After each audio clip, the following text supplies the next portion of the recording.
Storing recently, I read a book by Park Chan-wook, who is a director and a well-known figure in South Korea. The book is called Decision to Leave Storyboard Book, and the reason I bought this book, despite it being hard to find and quite expensive, is that I absolutely love the movie Decision to Leave, which Park Chan-wook directed. This is a film I've watched multiple times, and I admire his incredible talent and the masterpieces he creates. I follow him on all the social media platforms he's active on, from Instagram to Twitter, because I find his work so inspiring. Park Chan-wook has made significant contributions to society through his films. His works explore deep, thought-provoking themes, and they challenge societal norms, especially in the realm of human emotions, relationships, and justice. His films have sparked discussions about moral dilemmas and have contributed to South Korean cinema gaining international recognition. He has not only entertained but also influenced people to think critically about various aspects of life, society, and personal identity. About 5 years ago, while I was traveling in South Korea, I was lucky enough to meet Park Chan-wook. I was strolling around a park near the Han River when I saw him, and we ended up having a casual conversation about life and movies. During our chat, he learned that I was a huge fan of his work, and he seemed genuinely pleased to hear that. It was such an honor for me. However, after my trip, I lost touch with him when I returned to Vietnam.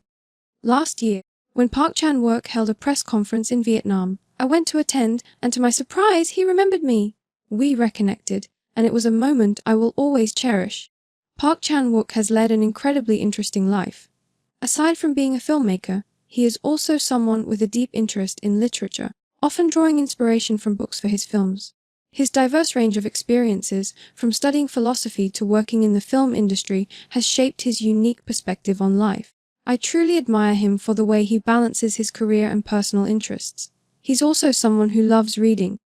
In fact, during one of our conversations, he shared with me how books have always been a huge part of his life. He reads both fiction and non-fiction, and his literary knowledge often informs the complex narratives he weaves in his films. I really enjoy spending time with Park Chan-wook because he's not only an extraordinary filmmaker, but also a thoughtful and insightful person. I like to ask him for advice, especially about creative processes and life decisions. He has a way of looking at things from a fresh angle, and his advice has always been profound and inspiring. For example, he once told me that the key to success is persistence and being true to your artistic vision, even when it's hard to stay motivated.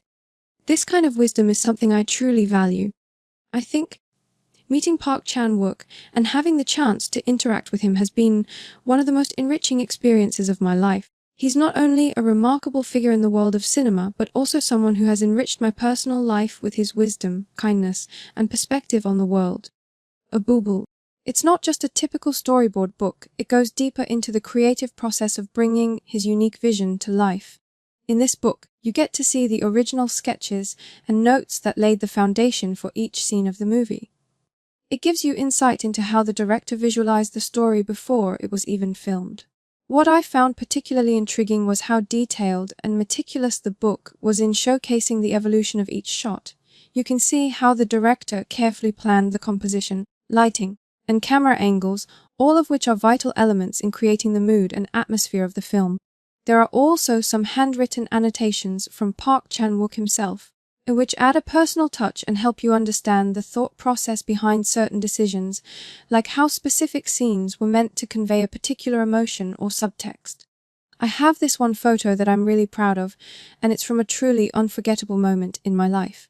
It was taken when I had the incredible chance to meet Park Chan-wook in person at a park near the Han River in Seoul. He was so down to earth and approachable, even though he's such a famous director.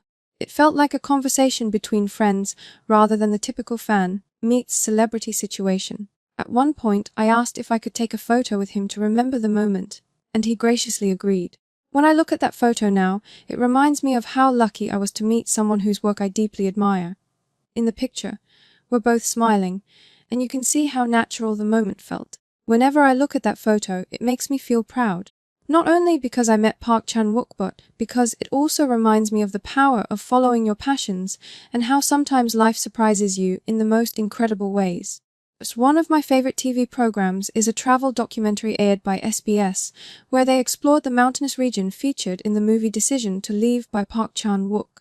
This program gave me a deeper appreciation for the breathtaking locations used in the film. They visited the misty mountains and rugged trails, explaining why these places were chosen for the movie's key scenes. The hosts also talked about how the natural beauty of the area perfectly complements the emotional tone of the story, making the landscapes feel like a character in themselves. For example, they highlighted a specific cliff used in one dramatic scene, describing how its isolated and mysterious vibe matched the themes of loneliness and longing in the movie. Through this program, I learned not only about the scenic beauty but also about the cultural and historical significance of the region. It helped me see how much thought went into making each frame of the movie visually stunning and meaningful.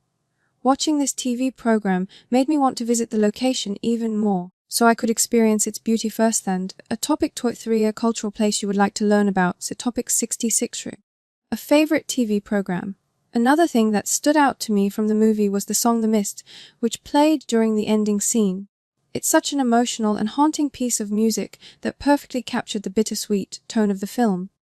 The lyrics convey a sense of longing and heartbreak, mirroring the tragic love story between the two main characters. The song stayed with me long after the movie ended, and I've listened to it many times since. It's one of the most interesting songs I've come across in recent years. At topic 37, an interesting song. I also admire the lead actor Park Hae-il, who gave a remarkable performance in the film. He portrayed a reserved and meticulous detective who becomes emotionally entangled with a mysterious widow suspected of murder.